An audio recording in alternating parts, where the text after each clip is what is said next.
बसा ना.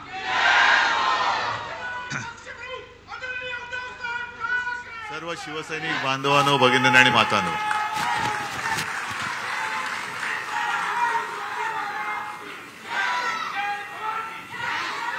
मला असं वाटतं की भाषण करूच नये आणि केवळ घोषणांचाच कार्यक्रम करूया.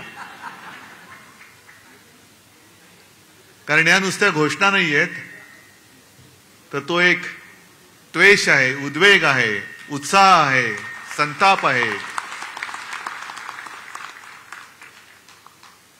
पण नुसत्या घोषणा देऊन निवडणुका नाही जिंकता येणार.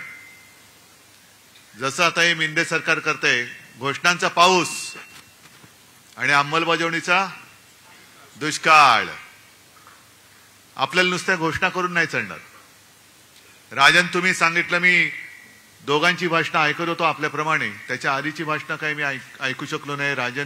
राजेजी बोललेत, आणखीन ज्योतिताई तुम्ही बोलल्यात, प्रत्येकाने आपापले विचार मांडले. पण राजन, तुम्ही जे बोललात ते फार महत्वाचं आहे. दुबार मतदार नोंदणी आणि कलेक्टरना सांगून सुद्धा त्यांनी काही केलं नाही. 3 महिने थांबा. मग हे सरकारी कलेक्टर आणि मेंढ्यांचे कलेक्टर माहिती आहेत ना, एक चांडाळ चौकडे आहे म्हणतात. हे सगळे कलेक्टर कुठे पाठवतो ते बघा. यांना तुरुंगाचे गज मोजायला लावूया. कारण ही काही गंमत नाहीये. हे ठाणे जे उभं राहिलेलं आहे त्याच्या मागे शिवसेना प्रमुखांचं प्रेम, ठाणेकरांचं शिवसेना प्रमुखांवरचं प्रेम आणि ठाणेकरांची शिवसैनिकांची मेहनत, अपार मेहनत. ही मेहनत जर झाली नसती तर मेंढ्यांची दाढी उगवलीच नसती. विषय अनेक आहेत आणि संजयने उत्तम भाषण केलेलं आहे. आता उत्सुकता नमक हराम 2 ची आहे. समोर दिसतोय, पण तो जगाला दाखवायचा आहे. फक्त संजय एकच, ती नागाची उपमा दिली. नागाचा कमी काय अपमान करू इच्छित नाही. हे तर मांडूळ आहे.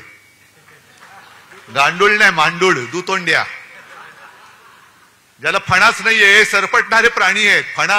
फणाला सुद्धा एक स्वाभिमान लागतो. हे मोदींसमोर वळवळणारं मांडूळ आहे.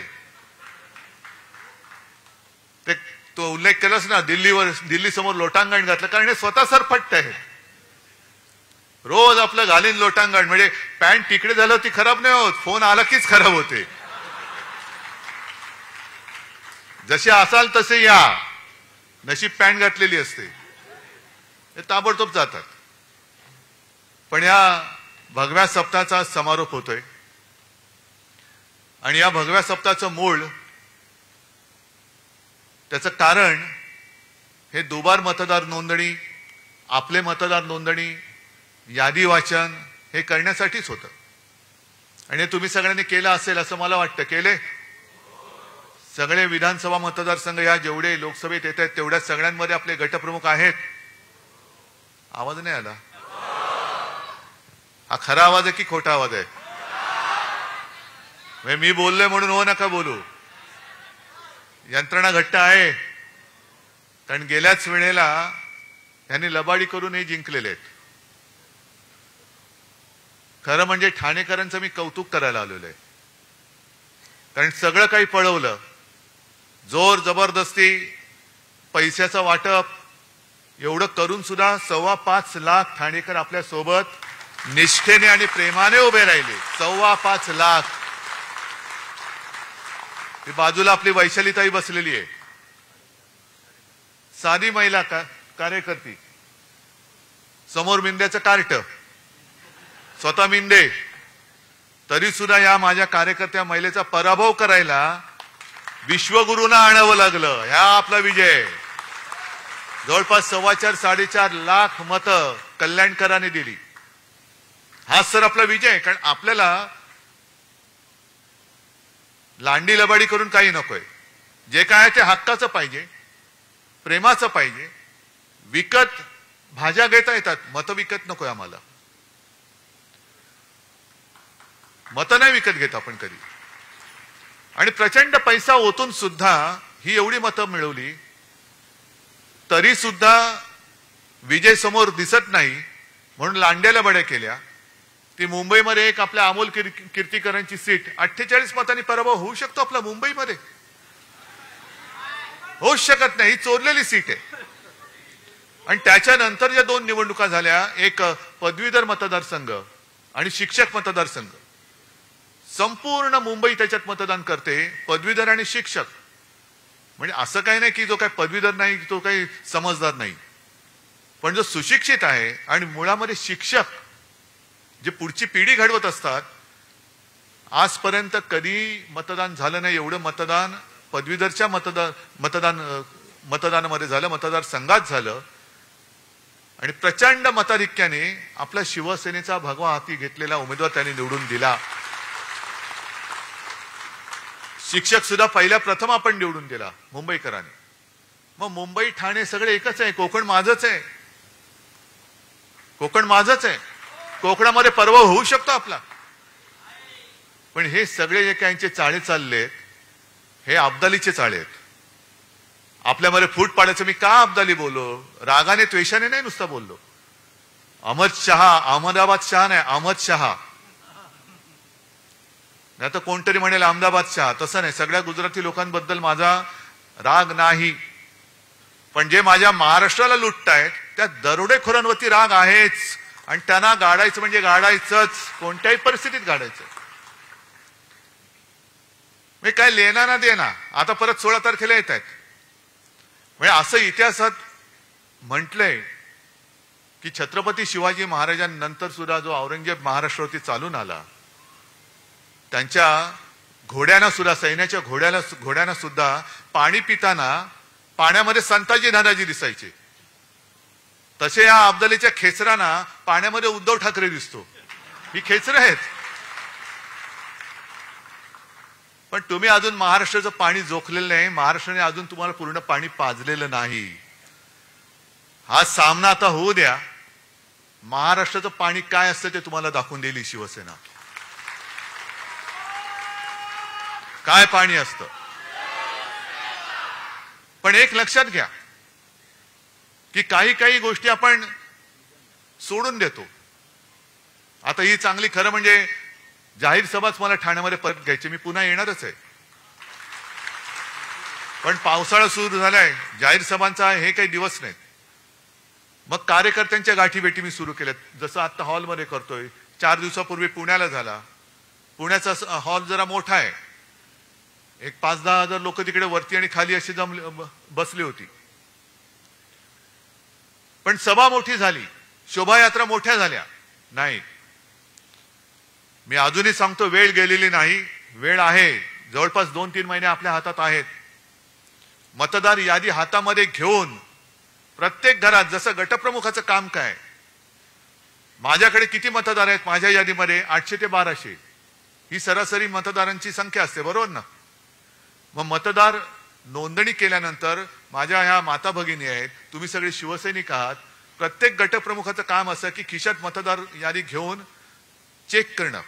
जे राजन तुम्ही सांगताय ना दुबार मतदार नोंदणी, ही मतदार नोंदणी एका मतदान क्षेत्रामध्ये, मतदार क्षेत्रात हे 2दा मतदान नाही करू शकत. लोकसभेचं मोठं आहे त्याच्यामुळे लोकसभेत कदाचित शक्य आहे, पण विधानसभेला बाजूबाजूच्या विधानसभा मतदारसंघामध्ये हे दुबार मतदान करू शकतात. जर प्रत्येक गटप्रमुखांनी आपल्या यादीपुरताच मतदारसंघ आहे माझा. ठाण्याचा मतदारसंघ शहराचा किती आहे? असेल 5 लाख. पण माझ्याकडे जबाबदारी या 1200 मतदारांची आहे. मग 1200 मतदार खरे आहेत की खोटे आहेत? आणखीन कोण नवीन घुसलेत का? जे जुने होते ते बरोबर जागेवर आहेत का? आणि मतदानाच्या दिवशी सुद्धा मतदान केंद्रापर्यंत त्यांना नेण्याची जबाबदारी ही आपण जर का घेतली आणि त्यांना मतदान केंद्रापर्यंत नेलं तर मला असं वाटतं त्यांनी किती पैसा होतो द्या, किती योजना होतो द्या, आपला विजय झाल्याशिवाय राहणार नाही. फक्त त्याच्यात तुम्ही गफलत करू नका. हे थोडंसं तुम्हाला मी वेगळं सांगतोय, कारण संजयनी चांगलं जे काय सांगायचं सांगितलंय, पण संघटनात्मक जे काम आहे म्हणून तर त्याला संघटना म्हणतात. नुसता काहीतरी जमाव आला तर फटाके फोडेल, नाही तर हिंसाचार करेल, पण तसा जमाव नकोय मला. मला संघटनात्मक काम करणारे माझे सैनिक जे आहेत हे माझं सैन्य आहे. म्हणून मध्ये मी जे बोललो ना मुनगट्टीवारना की अरे तुम्ही माझा पक्ष चोरलात, सगळं चिन्ह चोरलं, सगळं चोरलं, तेही कमी पडतंय म्हणून तुम्ही लंडनला जाऊन वाघनखं घेऊन आलात. पण आता वाघनखं आणि मुनगट्टीवार काहीच जुळत नाही, काहीच जुळत नाही. पण ही वाघनखं तुम्ही जी म्युझियम मध्ये ठेवलेत ती कदाचित एक प्रतीक म्हणून ठीक आहे. त्याच वाघनखाने अफजल खानाचा कोथळा काढला असेल किंवा नसेल ह्याचा काही पुरावा नाही असं त्या म्युझियमनी सुद्धा म्हटलेलं आहे.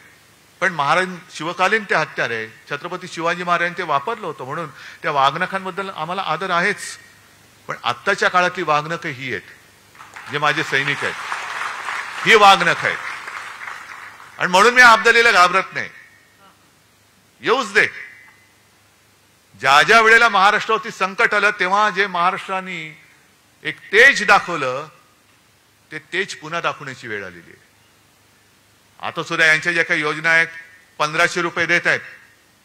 अहो 15 लाख देणार होतो तुम्ही, 15 लाखाचे 1500 का झाले?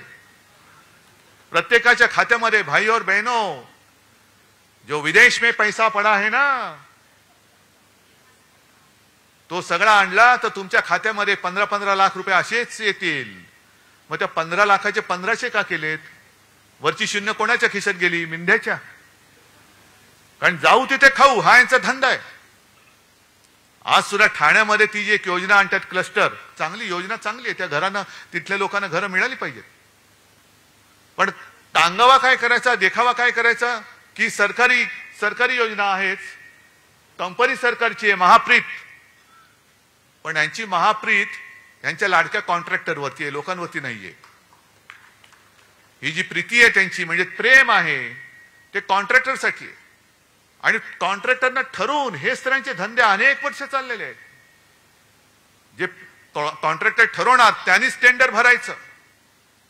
आता सुद्धा तुम्ही महापालिकेत जाऊन विचारा, ठरलेल्या कॉन्ट्रॅक्टरनाच कामं दिली जातात, दुसऱ्या कोणालाही काम दारामध्ये सुद्धा उभं केलं जात नाही. ही ठाण्याची परिस्थिती आहे. आणि ठाण्याची परिस्थिती महापालिकेची एवढी वाईट झालेली आहे. इथे काही माझे नगरसेवक सुद्धा असतील किंवा ज्यांना महापालिका कळते तेही आहेत. राजनजी तुम्ही सुद्धा आहात, हे राजन इथले राजन आमचे तुम्ही पण आहात, सगळेच महापालिकेत मधली लोक आहेत.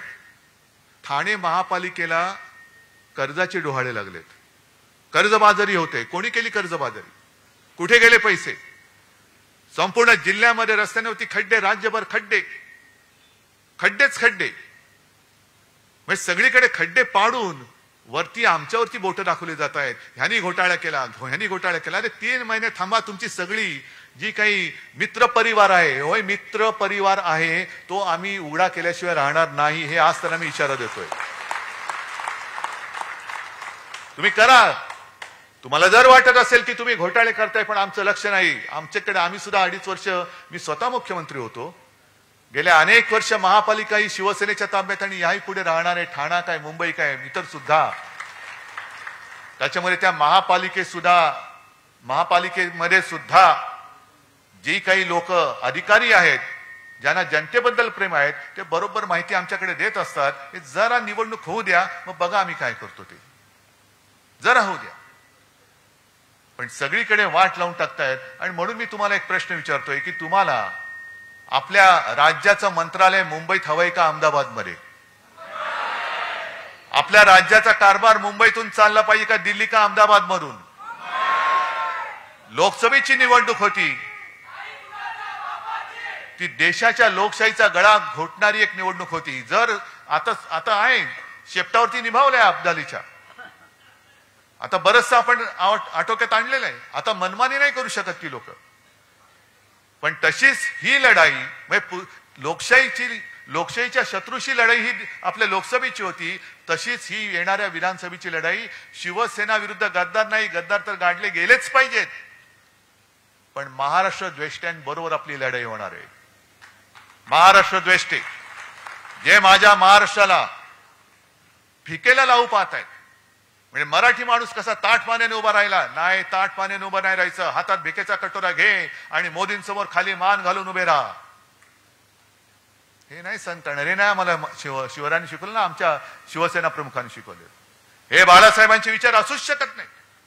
महाराष्ट्राची वाताहत झाली तरी चालेल, पण तिकडे दिल्लीमध्ये जाऊन लोटांगण घाल, हे बाळासाहेबांचे विचार नाहीत. आणि या विचारांचे जे कोणी तोते असतील, या तोत्यांची वळवळ ही या निवडणुकीत आपल्याला पूर्ण थांबवावीच लागेल, पूर्ण थांबवावी लागेल. हे जे काय यांचं सगळं चाललेलं आहे, सगळं जे येते ते गुजरात, येते ते गुजरात. आज सुद्धा मी ऐकतोय, अजून ते मला कन्फर्म करायचं आहे, आणखीन एक मोठा प्रकल्प हा गुजरातमध्ये गेलाय. म्हणजे आम्हाला तुम्ही भीक देताय, माता भगिनींना 1500 रुपये भीक देताय तुम्ही आम्हाला. मुलाबाळांनी काय करायचं? आम्हाला हक्काचं पाहिजे. शेतकरी सुद्धा त्याच्या हक्काचं मागतोय, भीक नाही मागत. मी सुद्धा ग्रामीण भागात फिरतो, तुम्ही सुद्धा ग्रामीण भागात फिरत असाल, जा शेतकऱ्याला विचार, तुला घर बसल्या फुकटचे पैसे पाहिजेत का तुला तुझ्या कष्टाचे पाहिजेत? शेतकरी सांगेल मी स्वाभिमानी आहे, मला कष्टाचा पैसा पाहिजे, त्याच्या पलीकडे मला एक सुद्धा भिकेचा पैसा नकोय. म्हणजे आमचे हक्क मारून टाकायचे, स्वाभिमान मारून टाकायचा आणि कोपराला गुळ लावायचा. ज्या वेळेला एका पाठोपाठ एक प्रकल्प गुजरातमध्ये चालले होते, तेव्हा हेच मिंदे बोलले होते, काळजी करू नका, मोदीजी बोलले ह्याच्यावर मोठा प्रकल्प तुम्हाला देतो. किती मोठा प्रकल्प दिला? आला? एक सुद्धा प्रकल्प नाहीये. अजून सुद्धा शेतकरी आत्महत्या करतच आहेत, बेकारांचे लोंढे फिरतातच आहेत. आणि जी लाडकी बहीण योजना काढले, मी एका म्हणजे संभाजीनगरमध्येच एका शेतात उतरलो, शेतकरी आले सगळे, दादा तुम्ही आमच्यासाठी देव आहात. म्हटलं जाऊ रे बाबा, मी देव बिव नाही, मी तुमच्यासारखाच आहे ना, तुम्ही आमचं कर्ज माफ केलं. म्हटलं ठीक आहे, आशीर्वाद असू द्या. मग तिकडे काही महिला शेतात काम करत होत्या. म्हटलं काय ताई खुश आहात ना? ती काम करत होती बिचारी. तुला का? म्हटलं नाही 1500 रुपये मिळत आहेत. तुला काय 1500ने घर चालतंय वय? 1500ने काय होते? बाजूला तिचा छोटा पोरगा होता, 1500 रुपयात मला म्हणाली काय याच्या शाळेची सोय होते? म्हटलं कुठल्या शाळेत जातोय? तुला ऍडमिशन घ्यायला पैसे नाही येत, 1500 रुपये घेऊन करू काय? कोणाच्या उरावर घालू? पण एक समाधान मला वाटलं की माझ्यासोबत सगळे अंबादास दानवे आणि संभाजीनगरचे कार्यकर्ते होते, त्यांच्या मुलाला एका शाळेत ऍडमिशन मिळवून दिली, त्याच्या शिक्षणाची सोय केली, ह्याचं मला समाधान आहे. पण अशी कितीतरी मुलं राज्यभर आहेत. काय 1500 रुपयाने काय होणार आहे? वह्या पुस्तकं येणार आहेत? ज्या पुस्तकावरती सुद्धा जीएसटी लावलाय, शिक्षणावरती जीएसटी आहे. आता तर कर म्हणजे आयुर्विम्यावरती जीएसटी, म्हणजे विम्याची जाहिरात आहे ना, जिंदगी के साथ भी जिंदगी के बाद भी, म्हणजे जिंदगी के बाद भी जीएसटी. कशासाठी भरायचा? कोणाच्या खिशात जाणार? म्हणजे सगळीकडे वरपासून खालपर्यंत हे सगळं बरबटलेलं सरकार. ठाण्यातले भूखंड खात आहेत, मुंबईतले खात आहेत, अयोध्येमधले खात आहेत. अयोध्येमध्ये सुद्धा एक आदर्श घोटाळा झालाय. आदर्श म्हणजे चांगला नाही, जसा इकडे आदर्श घोटाळा झाला मुंबईमध्ये. सैन्य दलाची जमीन खाल्ली. कोणी खाल्ली? कुठून आला? कुठून? म्हणजे आमच्या हातामध्ये घंटा, जय श्रीराम वाजो घंटा, आणि लोढा बसला तिकडे टॉवर बांधून. याच्यासाठी आम्हाला राम मंदिर पाहिजे होतं, याच्यासाठी तुम्ही आम्हाला लढवलात, याच्यासाठी कारसेवकांनी बळी दिले. कारसेवकांनी रक्त कशाला सांडलं? लोढाचं टॉवर बांधायला. लोढाला टॉवर बांधून देण्यासाठी म्हणून कारसेवकांनी रक्त नाही सांडलेलं. तुम्ही जे गारूड टाकलं होतं, वातावरण केलं होतं, राम मंदिर, मंदिर वही बनाएंगे, मंदिर वही बनाएंगे, बनलं मंदिर.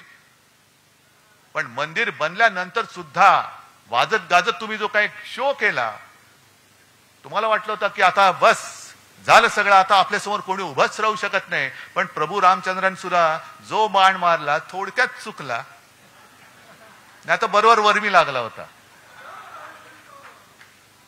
बरोबर वर्मी लागला होता. पण सगळीकडे गुजरातचे कॉन्ट्रॅक्टर कॉन्ट्रॅक्टर कॉन्ट्रॅक्टर कॉन्ट्रॅक्टर, वाराणसीमध्ये कॉन्ट्रॅक्टर, अनेक मंदिरं पाडलेत. शंकराचार्य मध्ये घरी आले होते. माझं भाग्य समजतो मी की शंकराचार्य आले आणि त्यांनी हिंदुत्वाचा अर्थ सांगितला. जो विश्वासघात करता है वो हिंदू नहीं हो सकता, हिंदू कभी विश्वासघात नहीं कर सकता.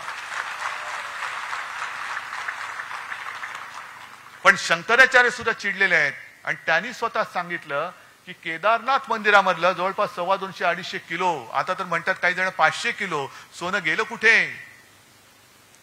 म्हणजे तुम्ही आमच्या मंदिरातल्या देवाचं सोनं सोडत नाहीत, मंदिराच्या आजूबाजूच्या जागा सोडत नाही. तिकडे सुद्धा वाराणसीमध्ये अनेक मंदिरं पाडली. अनेक पुराणकालीन मूर्त्या, प्राचीन मूर्त्या या त्या डेबरीच्या ढिगाखाली कुठे गेल्या हेच कळत नाही. मूर्त्या सुद्धा कापल्या. हे तुमचं हिंदुत्व आणि तुम्ही आमच्या अंगावर येता. सगळं भ्रष्टाचाराने बरबटलेली माणसं त्या अयोध्येमधली जमीन लोढा खातोय, रामदेव बाबा खातोय, सगळे खात आहेत. आणि आम्ही आपले जय श्रीराम जय श्रीराम आणि हे विचारणार केम छो. मला एका गोष्टीचा अभिमान आहे.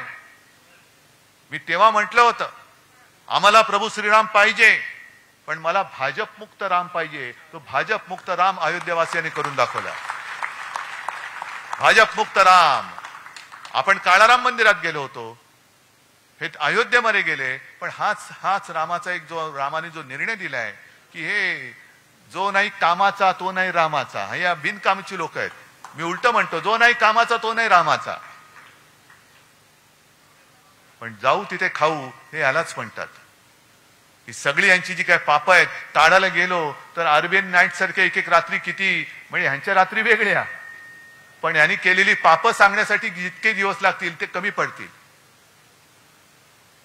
आणि म्हणूनच ह्यांची पाप जी आहेत ती आता येत्या काही दिवसात उघडी करावीच लागतील. झाल्यात सगळ्या पक्षांनी यात्रा सुरू केल्यात. द्या पाठवून द्या ना सगळ्यांना तीर्थयात्रेला पाठवून द्या. हे मिंदे चाललेत यात्रेला, जा बाबा तू पण जा. आणखीन कोण चालले, कोण गुलाबी जॅकेट घालते, कोण केशरी जॅकेट घालते, सगळे रंगपंचमी करा, पण जा तिकडे जा. आपण जे काय काम केले, अजूनही मी काल सुद्धा दिल्लीत गेल्यानंतर तिथे सुद्धा लोक भेटली. कुठेही जातो तिथे लोक भेटतात आणि सर्व जातपात धर्माचे आहेत ना. मुसलमान सुद्धा आमच्या सोबत आलेले आहेत, बौद्ध लोक सुद्धा आलेत, सगळेच आलेत, पारसी आलेत, ख्रिश्चन्स आलेत. आणि सगळ्यांचं म्हणणं एकच, उद्धव जी आपने जो कोरोना समय में काम किया हम भूल नहीं सकते. आम्ही विसरू शकत नाही तुम्ही जे काय केलं. खरं मी एकटा नव्हतो, तुम्ही सगळे सोबत होतात, संपूर्ण यंत्रणा होती. आणि जे मी सांगत गेलो ते तुम्ही ऐकत गेलात, म्हणून आपला महाराष्ट्र वाचला. गंगेमध्ये जशी प्रेतं वाहिली तशी आपल्या इकडे वाहिली नाहीत प्रेतं, वाहू दिली नाहीत. उपचाराविना कोणी गेल्या असं होऊ दिलं नाही. ही जी काय सगळी कामं आहेत ही सुद्धा लोकांपर्यंत पोहोचवा.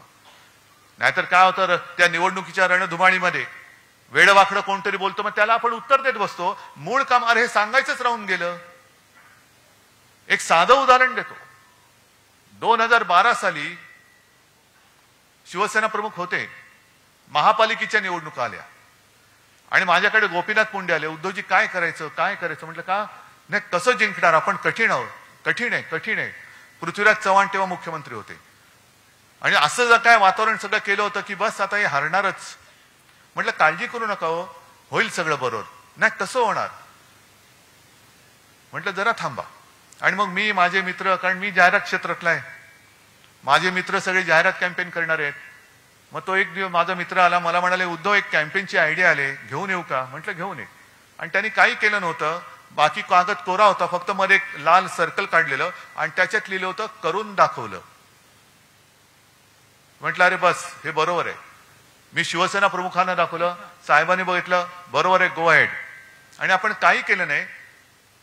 12च्या आधी 5 वर्षामध्ये मुंबई महापालिकेत जी जी कामं केली होती ती फक्त त्याचे फोटो आणि चित्र ही होर्डिंगवरती लावली, पेपरमध्ये दिली आणि खाली फक्त टाकलं करून दाखवलं. मग सगळीकडे सगळ्यांनी चर्चा सुरू केली, वरून दाखवलं खालून दाखवलं. म्हटलं कुठूनही बघा पण आम्ही करून दाखवलंय. लपून बघा, चोरून बघा, वरून बघा, कुठूनही बघा पण करून दाखवलंय. मग सगळी चर्चा झाली आणि मग रिक्षावाले सुद्धा बोलायला लागले, टॅक्सीवाले बोलायला लागले, अरे हा ये तो हुआ है, अरे हा बरोबर आहे.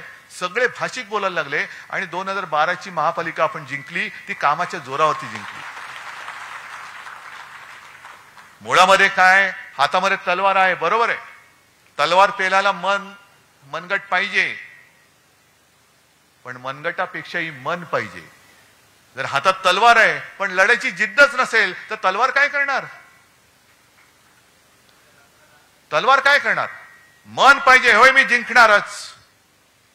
म्हणून मी जे काय बोललो रंगशारदामध्ये, लढायचं कसं, तर लढायचं या जिद्दीने लढायचं की लढाई आहे, ही निवडणूक ही लढाई आहे आणि या लढाईमध्ये ह्याच ईर्षेने उतरायचं. एक तर तू राहशील ना तर मी राहीन. मी परत बोलतो.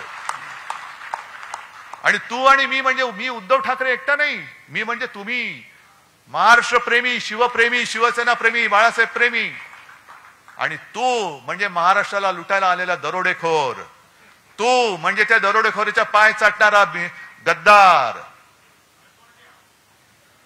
मांडूळ. बा आता लोक म्हणतील हे याने एकदा ढेकून म्हणतात ना मांडूळ. अरे मी जीवप्रेमी आहेच, मी जंगल वाचवायचं काम केलं होतं. तुम्हीच जे आरे होतं, अरे मी वाचवत होतो, तुम्ही आलात आणि ते आरे कापून टाकलं. मग करू काय? त्याच्यामध्ये काय काय प्राणी राहतात हे तुम्हाला सांगितलं, नाव दिल्याशिवाय तुम्हाला कळणार कसं ते? मांडूळ, मांडूळ म्हणजे काय? मिळेल आरे मध्ये जा बघ. ढेकूण नाही मिळणार कदाचित, कारण ढेकूण रक्त शोषतो. रक्त शोषणारी अवलादी आमची नाहीये, अजिबात नाही. मांडूळ सुद्धा आमच्याकडे नाही. आम्ही जे करतो ते खुलेआम करतो. चालून जायचं तर छातीवरती समोरासमोर पाठून वार करणारे नाहीत आम्ही. आणि हे सगळं जे काही करायचंय त्या विधानसभा निवडणुकीत करायचंय. ही जी लोकसभा झाली, लांबली लांबली लांबली, किती 5 टप्पे. काय तुम्ही काय क्रिकेट खेळताय टप्पी टप्पी बॉल टाकून? सरपट्टी टाकताय? 5 टप्प्यात महाराष्ट्राची निवडणूक. पण आता मला कळतंय, कानावर येते की कदाचित नोव्हेंबरमध्ये निवडणूक घ्यायचं यांचं घाटते. का? तर लाडकी बहीण या योजनेचे किमान ऑगस्ट, सप्टेंबर, ऑक्टोबर, नोव्हेंबर म्हणजे 4 हप्ते जर का महिलांच्या हातात गेले तर त्यांचा विश्वास बसेल की हे देतात बुवा. हे देणारी लोक नाहीये. ही अशीच एक योजना सुशील कुमार शिंदेनी केली होती. एक कधीची 2004 किंवा तेव्हाची निवडणूक असेल, मला आठवत नाही. संभाजीनगरमध्ये आपल्या कार्यकर्त्यांचं शिबिर होतं आणि शिवसेना प्रमुख बोलून गेले की माझी म्हणजे शिवसेनेची सत्ता आली तर मी शेतकऱ्यांचा कृषी पंपाचं वीज बिल माफ करून टाकेन. सुशील कुमार शिंदे बसले होते, आता आपल्या सोबत आहेत. पण त्यांनी काय केलं? मुख्यमंत्री होते, ताबडतोब योजना अंमलात आणली. शेतकऱ्यांना 0 रकमेची बिलं पाठवायला लागले. शेतकरी खुश झाला, हे देत आहेत तर ते कशाला पाहिजे, हेच देत आहेत. परत निवडून दिलं काँग्रेसला. काँग्रेस सत्तेवर आली, सुशील कुमार शिंदेची विकेट पडली, विलासराव देशमुख आले. आणि विलासराव देशमुख सत्तेवरती येताच क्षणी पुढच्या महिन्यापासून दामदुपटीने बिलं पाठवायला लागले शेतकऱ्यांना. आणि मग जाहिराती आला, बिल भरा नाहीतर तुरुंगात. हे तशी यांची योजना आहे.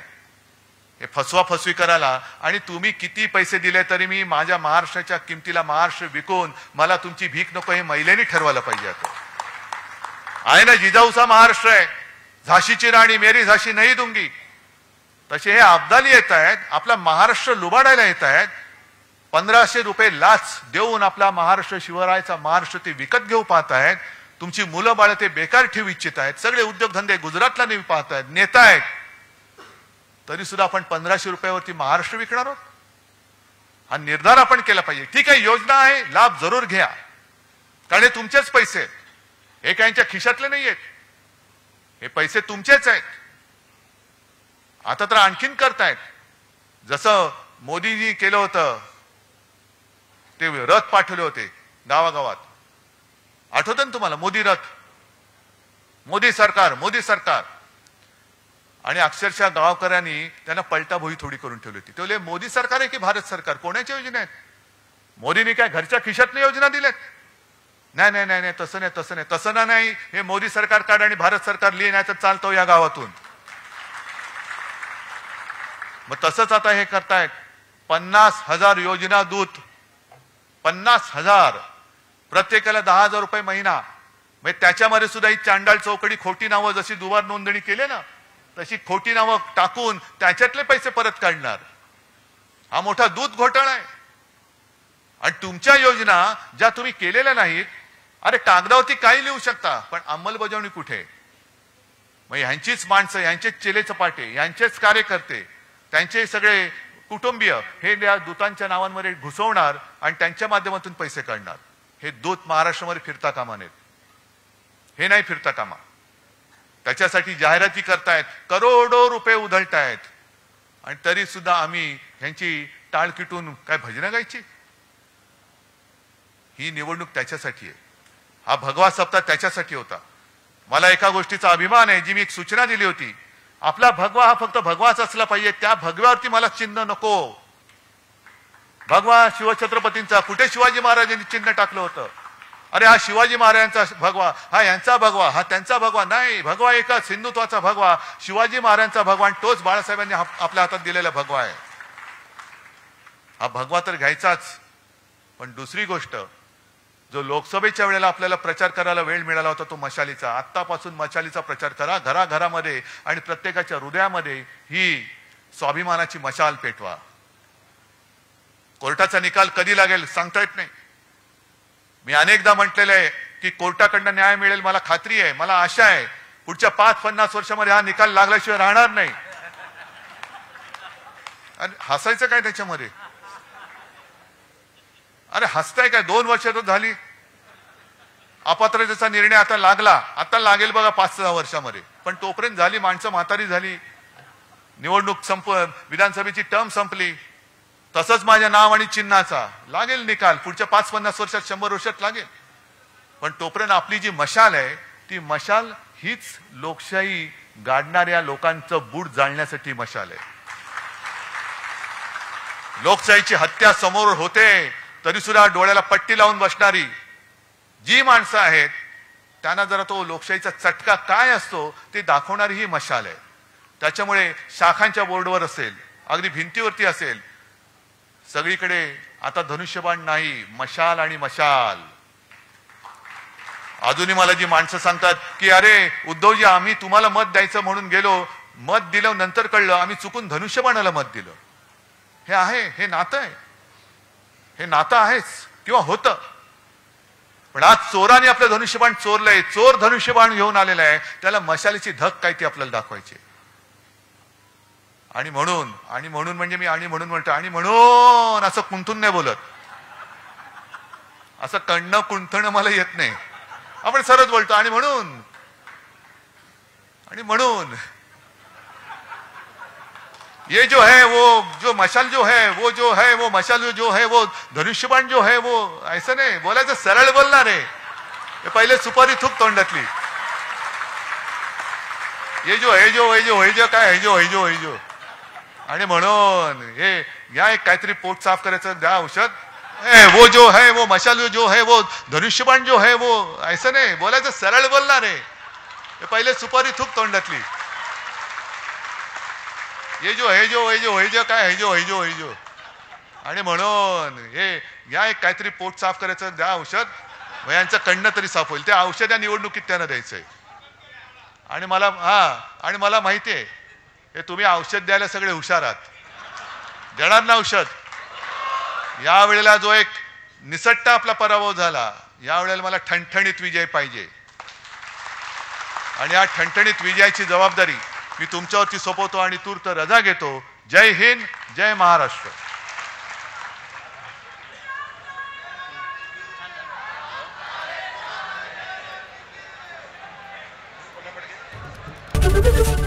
एबीपी माझा, उघडा डोळे बघा नीट.